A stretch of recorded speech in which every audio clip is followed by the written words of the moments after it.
Assalamualaikum warahmatullahi wabarakatuh.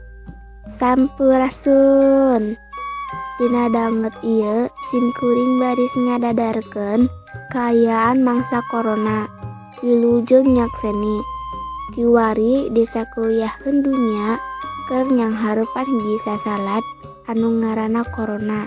Ieu sasalat asalna ti nagri Cina. Perenahna di kota Wuhan, tuluy sumebar ka unggal nagara kaasup Indonesia. Alatan ieu sasalat can aya ubarna tur bisa ngabahayakeun sarerea. Ku kituna pamarentah ngaluarkeun aturan masyarakat kudu numpi di imah. Ibadah, digawe, jeung diajar kudu dilakukeun ti imah. Teu meunang ruang riung heula sangkan ieu kasakit teu tatalepa. Kumaha cara nyinglar ieu sasalat? Maresihan awak sangkan henteu nombro. Imah jeung lingkungan oge kudu dibersihan. Sing seuring ngumbah leungeun make sabun dinu cai anu ngocor. Mun bersin atawa batuk tutupan make tisu atawa kus ti ku jero.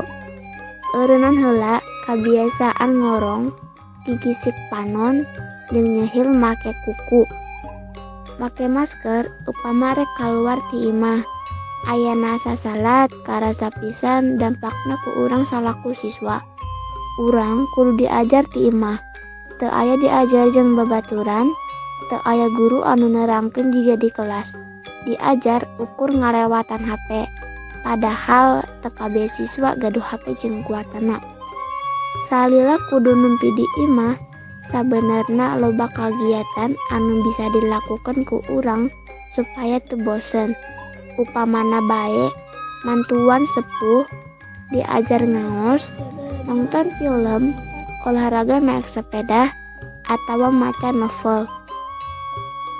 Iraha anggeusna ieu sasalat teu aya nu terang. Eureunna kumaha kaparikelan urang ngalawan ieu sasalat. Mun urang nganggap enteng, meureun leuwih lila ditumpesna.